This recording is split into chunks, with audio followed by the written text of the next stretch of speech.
Hello, so how are you? ඉතින් අදත් ඔයාලා ඉගෙන ගන්න යන්නේ ඉතාමත් ප්‍රයෝජනවත් කොටසක් වෙනද වගේම.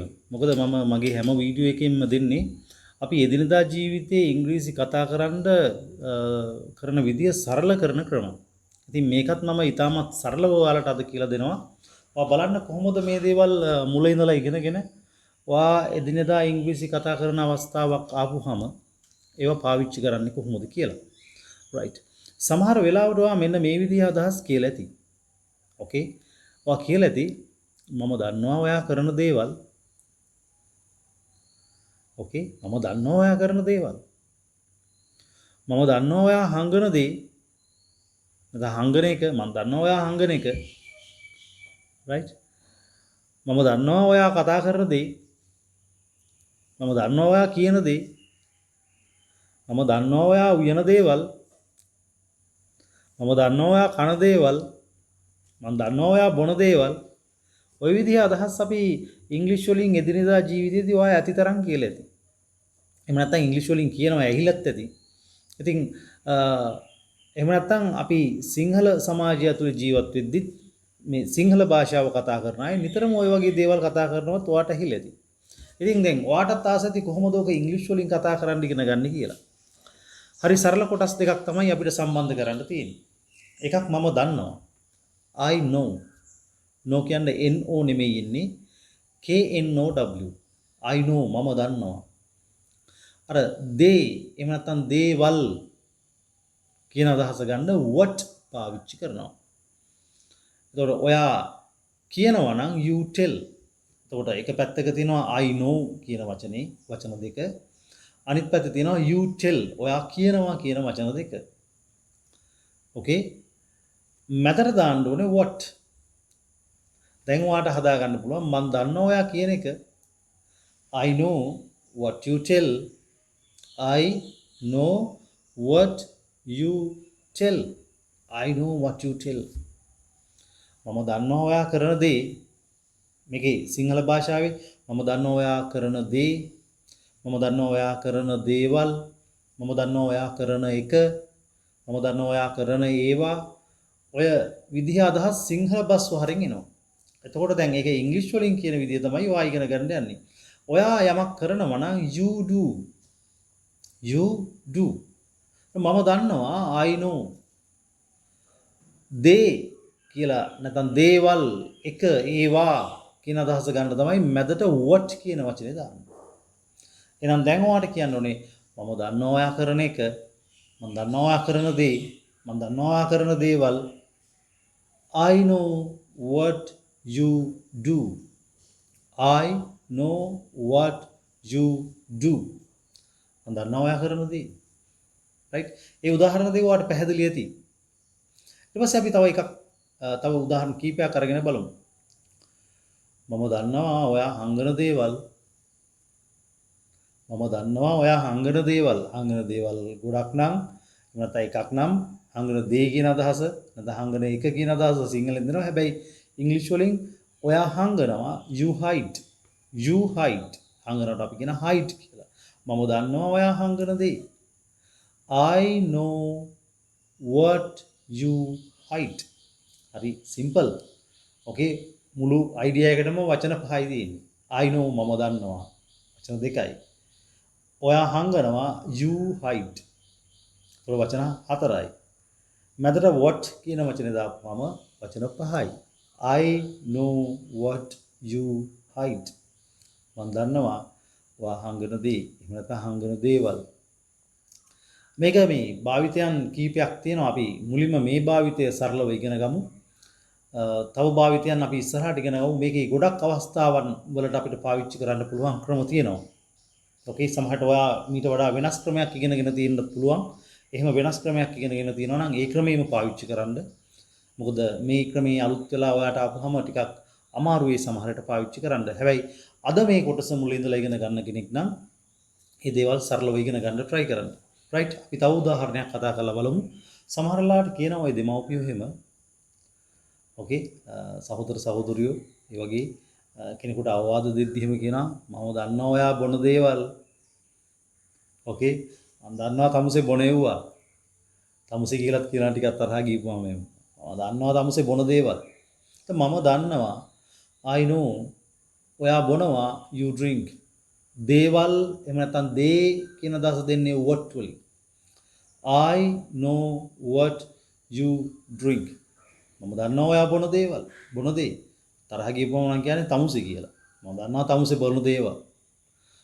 I know what you drink. I know what you drink. මම දන්නවා ඔයා බොන දේවල්. right? okay. කෙනෙකුට කියන්න ඕනේ මම දන්නවා ඔයා ලියන දේවල්. මම දන්නවා ඔයා ලියන දේවල්. ඕකේ දැන් මෙතන මේ මුල් කොටසට මම මේ පාවිච්චි කරේ මම දන්නවා කියන කොටස විතරයි. මේවා අපිට වෙනස් කරන්න පුළුවන්. හැබැයි එකක් හරියට සරලව ඉගෙන ගන්න. ඊට පස්සේ වෙනස් කරලා ඉගෙන ගන්න පුළුවන්. මම දන්නවා ඔයා ලියන දේවල්. එතකොට ඔයා ලියනවා you write. මම දන්නවා I know. මැදට දාන්නේ අර තනි වචනේ what. I know what you write. I know what you write. මම දන්නවා ඔයා ලියන දේවල්. එහෙම නැත්නම් දේ ලියන එක ලියන ඒවා ඔය මොන අදහස සිංහලෙන් ආවත් ඉංග්‍රීසි වලින් කියන්නේ I know what you write. okay right. මම දන්නවා ඔයා කන දේවල්. ඉස්සලා අපි ඉගෙන ගත්තා මම දන්නවා ඔයා බොන දේවල්. I know what you drink. හැබැයි දැන් කියන්නේ මම දන්නවා ඔයා කන දේවල්.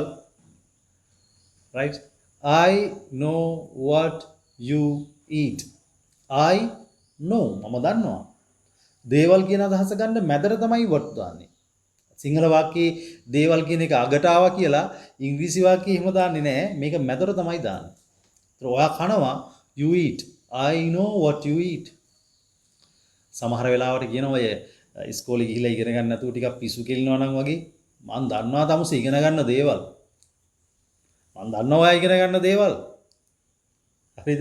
සමහරට අම්මලා තාත්තලා එහෙම කියනවා. මට නම් පොඩි කාලේ ඉස්කෝලේ යන කාලේ ඔය වගේ දේවල් කියලා තියෙනවා. රයිට් අපි බලමු කොහොමද මම දන්නවා ඔයා ඉගෙන ගන්න දේවල්. ක්ලාස් එකේම ගිහිල්ලා ක්ලාස් කට් කරලා හරියට ඉගෙන ගන්න නැතුව යාළුවොත් එක්ක රවුම් ගහනවා නම් අර මේ කියනවා මම දන්නවා ඔයා ඉගෙන ගන්න දේවල්. I know what you learn. I know what you learn. right. ඉතින් ඔයාට කියන්න ඕන වුණොත් එහෙම මම දන්නවා ඔයා හිතන දේවල්. ඔයා හිතනවා you think. මම දන්නවා I know what you think. මම දන්නවා ඔයා හිතන දේවල්. කෙනෙක් මොනවා හරි හිතෙද්දී අපි ගිහිල්ලා කියනවා I know what you think. සාමාන්‍යයෙන් එයා හිතන දේවල් මම දන්නවා. I know what you think. මම දන්නවා ඔයා හිතන දේවල්. මම දන්නවා ඔයා ඉල්ලන දේවල්. ඉල්ලනවට අපි කියනවා ask for. ඔයා ඉල්ලනවා you ask for. මම දන්නවා I know what you ask for. මම දන්නවා ඔයා ඉල්ලන දේවල්. I know what you ask for. මේක මේ දිනදා ජීවිතේ අපි කරන දේවල් පිළිබඳව තමයි මේ කතා කරන්නේ. okay මම දන්නවා ඔයා ඉල්ලන දේවල්. right. එතකොට ඒ විදිහේ දිනදා දේවල් පිළිබඳවනේ මම කතා කරේ. හැබැයි අපි හිතමුකෝ කෙනෙක් මොනවා හරි දෙයක් කකා ඉන්නවා මේ වෙලාවේ. එතකොට මේ වෙලාවේ යම් කෙනෙක් මොනවා හරි දෙයක් කකා ඉන්නවා නම් අපි කියන්නේ you eat අදහසින් නෙමෙයි කියන්නේ you are eating කියලා කියන්නේ. you are eating. okay එතකොට you are eating කියන කොටස තමයි අර I know වලට සම්බන්ධ කරන්න ඕනේ. හැබැයි මැදට දාන්න ඕන what. I know what you are eating. I know what you are eating. මේ මොහොතේ කකා ඉන්න දේ ගැන දන්නවා කියලායි කියන්නේ. I know what you eat කිව්වොත් ඔයා කියන කෙනා සාමාන්‍යයෙන් එදිනදා කන දේවල් පිළිබඳව මම දන්නවා කියලායි කියන්නේ. I know what you are eating. මම දන්නවා ඔයා කර කර ඉන්න දේ. I know what you are doing. I know what you are doing. මේ වෙලාවේ යම් කෙනෙක් යම් දෙයක් කර කර ඉන්නවා. ඒක මම දන්නවා කියලායි මම කියන්නේ. I know what you are drinking. මම දන්නවා ඔයා බිබී ඉන්න දේවල්. නැත්නම් බිබී ඉන්න දේ, බිබී ඉන්න එක. I know what you are drinking. I know what you are drinking. මම දන්නවා ඔයා ලියලියා ඉන්න දේ.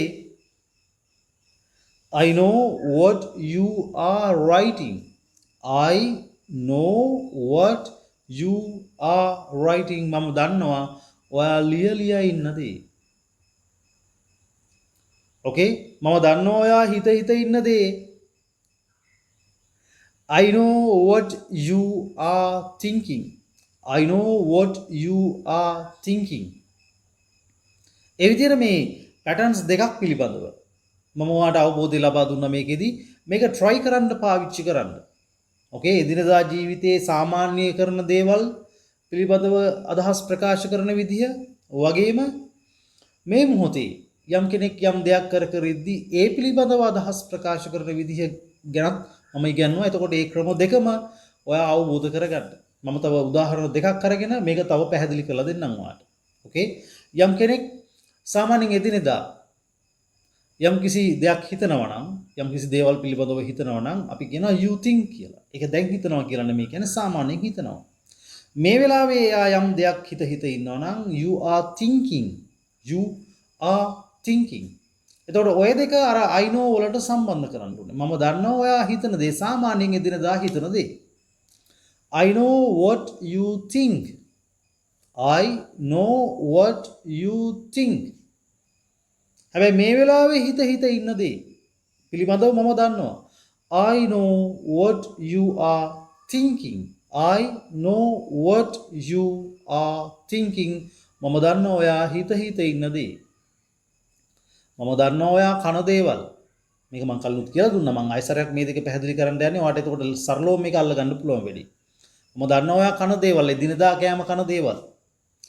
I know what you eat. මම දන්නවා ඔයා කකා ඉන්න දේ. කකා ඉන්න දේවල්. I know what you are eating. What you are eating. right ඒක මේකේ කෙනෙක්ගෙන් අහන ප්‍රශ්නයක් නෙමෙයි. මේකක්වත් අපි කෙනෙක්ගෙන් අහන ප්‍රශ්න නෙමෙයි. මෙතනදී මම වාට ඉගන්නුවේ. අපි සාමාන්‍යයෙන් ප්‍රකාශ කරන අදහස්. ඉතින් මම හිතනවා මේ කොටස් ටික පිළිබඳව වාට හොඳ අවබෝධයක් එන්න ඇති කියලා. ඒත් එකම වාට උනන්දුවක් ඇති වුණොත් ප්‍රායෝගිකව ඉංග්‍රීසි කතා කරන්න මගේ ඔන්ලයින් ඉංග්‍රීසි කෝස් එකකට සම්බන්ධ වෙලා ඒකටත් ඔයාලට සම්බන්ධ වෙන්න පුළුවන්. මගේ ආයතනය තුල Royas English Academy ආයතනය තුල තියෙන ඉංග්‍රීසි පාඨමාලාවකට ඔයාලට සහභාගී වෙන්න අවශ්‍ය නම් ඒත් ඔයාලට පුළුවන් මට කෝල් එකක් දීලා විස්තර අහන්න. right okay so let's meet with another video like this, a very useful video. So thanks for now and thanks for watching this video. And so goodbye.